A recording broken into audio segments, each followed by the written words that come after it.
The time is 10 a.m. and this is WKYT Mid-Morning. More gun violence in Lexington. 2 people are wounded. There are lots of questions still.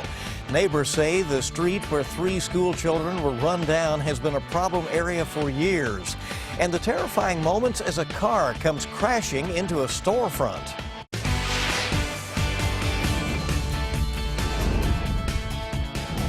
This is WKYT Mid-Morning.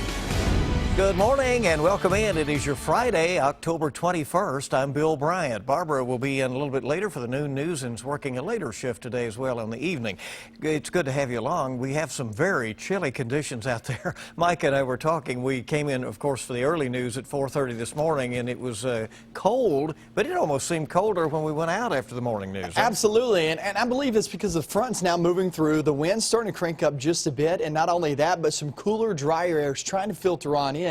So there's a bit of a bite in the air now that the front's now past us. Now, there is still some pretty good rain over toward east and northeastern Kentucky, but let me tell you this, the big rain is long gone now, just little bits and pieces here and there the rest of the afternoon. It'll start to fade into the afternoon and evening hours. Temperatures that you see right now really won't rise that much more.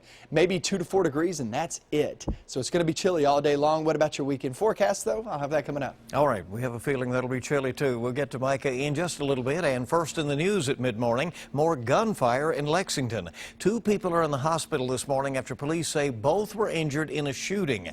Police believe it all started with a robbery gone bad, which then led to a standoff on Red Mile Road.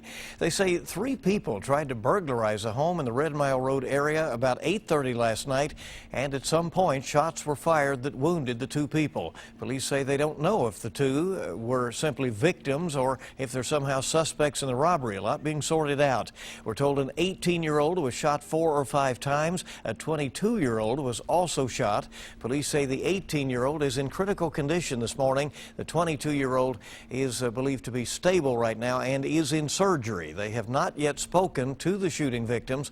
They're interviewing potential witnesses. Obviously more to go on this story. 3 children remain in a Louisville hospital this morning after being hit by an SUV at a school bus stop. Police now say they expect to file charges against the driver of that SUV. Neighbors tell a Louisville TV station today that the street where it all happened is one where everyone knows everybody. So when they saw the crash, they jumped in to help.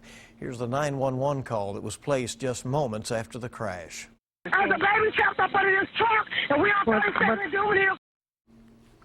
Police say they believe the bus came to a quick stop and the driver of a Cadillac SUV swerved to avoid hitting the bus and did not see the children on the sidewalk. The driver there, the SUV hit the children, pinning one child underneath the vehicle. According to WKYT in Louisville, neighbors ran over to help and lifted the vehicle off of the child. They say speed has been a problem all too long in that area, and they have asked for some speed bumps to be put in before. That's bad. That's bad because early in the morning, it don't make no sense to be driving that fast. They come through here, they be flying. A hospital spokesman said 2 of the children are in critical condition. The 3rd child is in serious condition, and all 3 are elementary age children. We have also learned that 2 of the injured kids are brother and sister. Well, a Danville teenager has been indicted in the death of her stepmother. WDRB TV out of Louisville reporting that 15-year-old Jenna Oakley has been charged with murder. 52-year-old Rhonda Oakley was found murdered in the family's home on September 1st. Jenna Oakley was reported missing after her stepmother's body was found. Police caught up with her on September 3rd in New Mexico with her boyfriend, Kenneth Nye, who later tried to hang himself in jail. Police brought Jenna Oakley back to Kentucky on September 13th.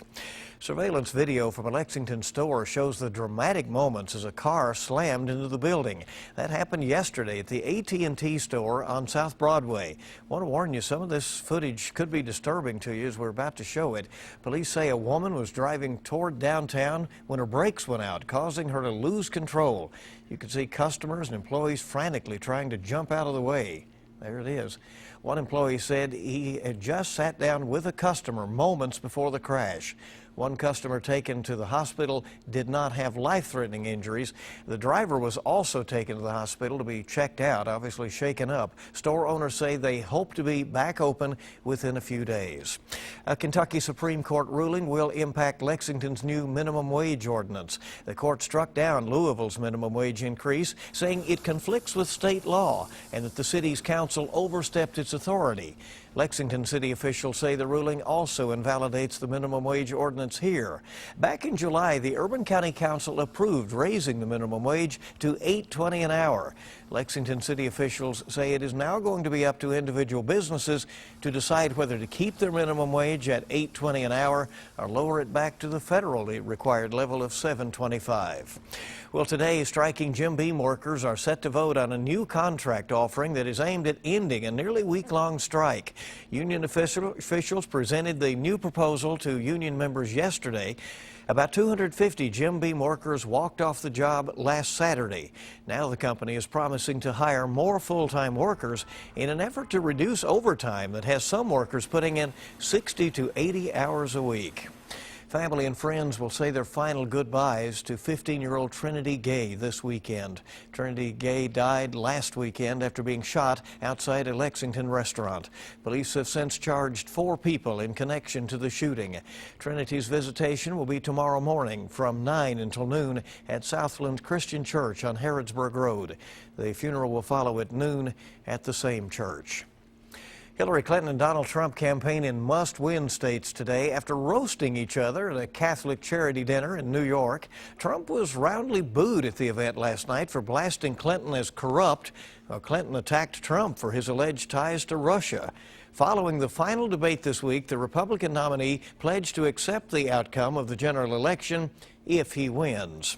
The election is less than 3 weeks away, and a record number of Kentuckians will be eligible to cast their ballots this year. Secretary of State Allison Lundergan Grimes announced more than 100,000 new voters have registered since March. About 31% of the new voters registered online this year. Grimes announced the new registration numbers at a kickoff event for the Kentucky Girl Scouts Promise to Vote campaign in Frankfort. Well, MetLife is ending a 31-year relationship with Snoopy. The insurance giant says it is parting ways with Snoopy and the rest of the Peanuts gang, which have been the face of the company for decades. The characters were brought in to make the company seem friendlier. Well, now MetLife says it is launching a new branding effort. There's a lot going on in Lexington this weekend. You can always head out to Keeneland, of course, and his Wildcat basketball as well. That will be this evening. UK's annual blue-white scrimmage is at Rupp Arena tonight. And for the 4th year in a row, John Calipari will be paying the spring semester tuition for 2 UK students. Students need to check into the blue-white game tonight via the BBN Rewards app. The winners will be randomly selected and announced at the completion of the game. Tonight's blue-white scrimmage tips off at 7 o'clock. You can watch it on the SEC network.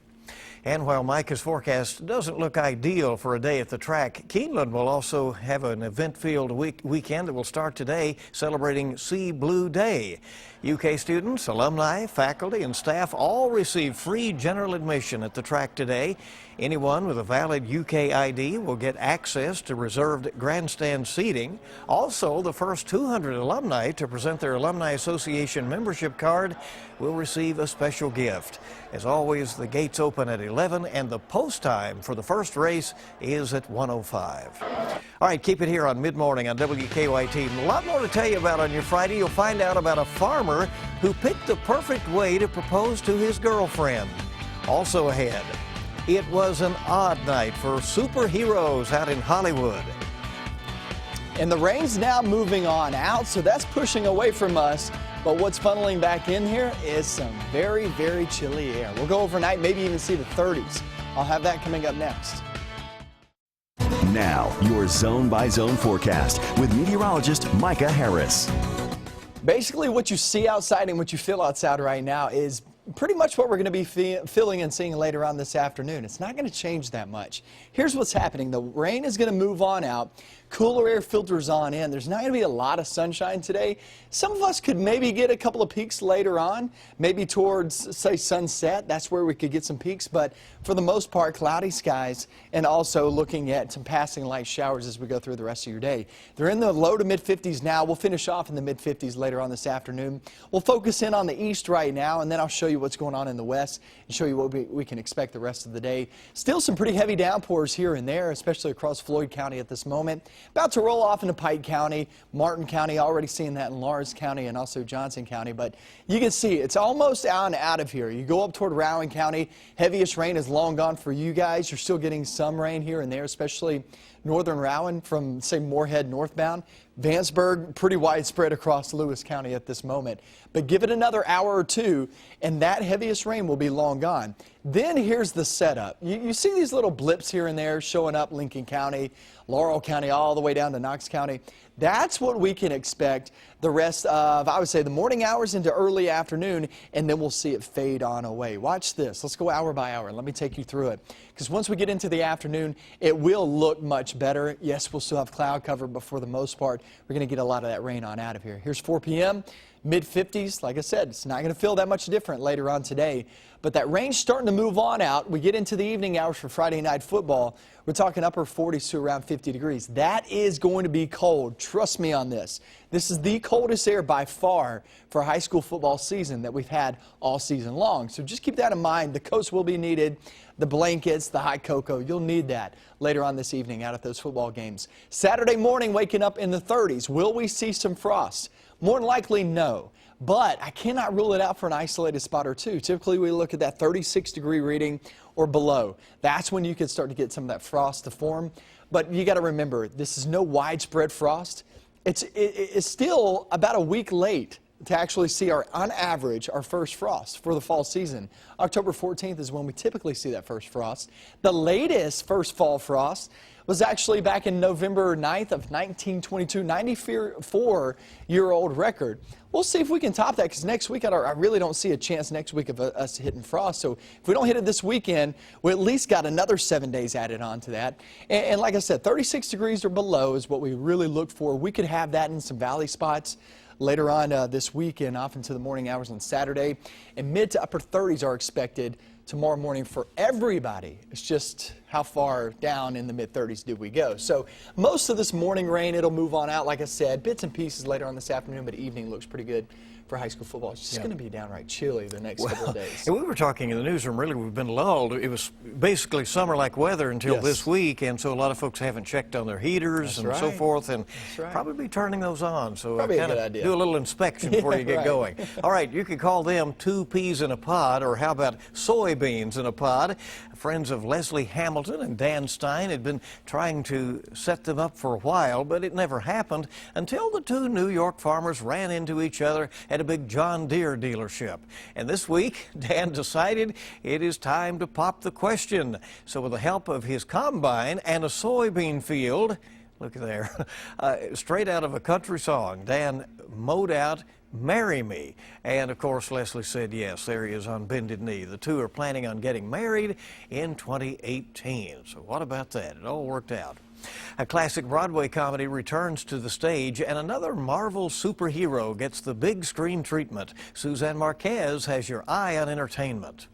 It was a strange night in Los Angeles as Benedict Cumberbatch and Tilda Swinton joined the Marvel superhero universe. They attended the premiere of their new movie, Doctor Strange.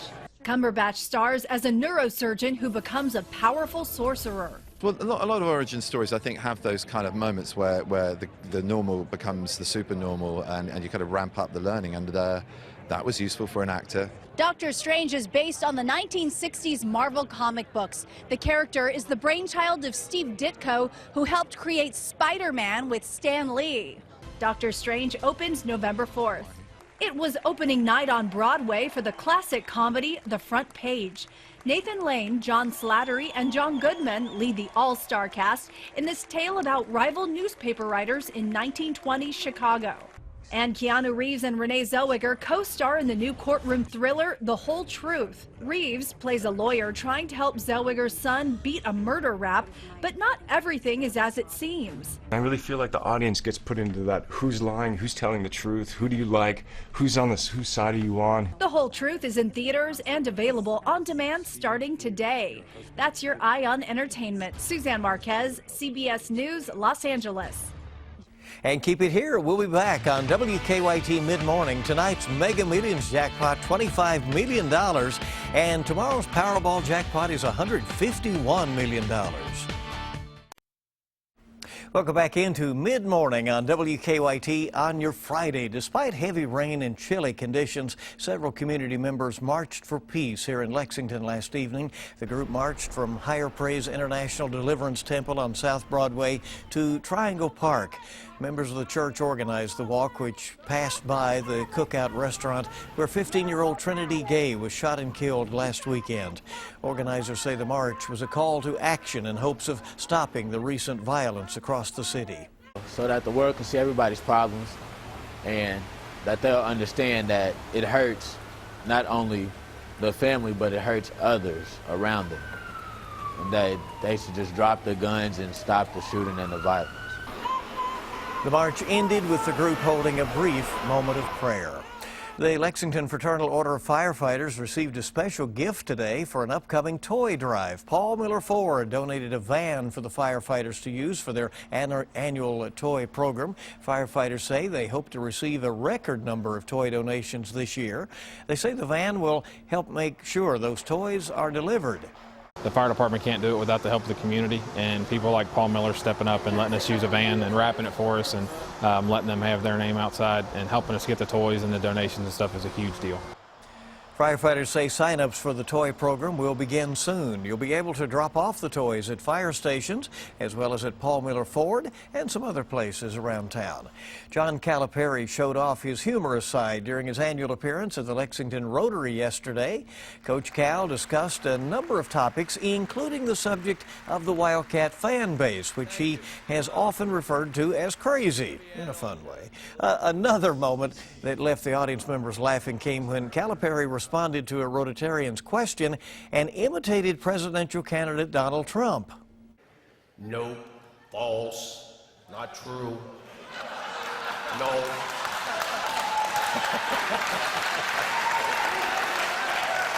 Oh my gosh, we're not talking politics. We're not. I can do this one too if you want me to. I can do whatever you want. The Hillary swagger there. Okay, so you kind of got it at both of them there. Shortly after Calipari spoke, the USA Today Coaches Poll released their preseason top 25 rankings, and the Wildcats came in at number 4. The NCAA is accusing Louisville of 4 serious violations and criticizing the conduct of Coach Rick Pitino for failing to monitor former basketball staffer Andre McGee, who hired escorts and strippers for sex parties with recruits and players. Pitino has continued to maintain that he knew nothing about the escort scandal.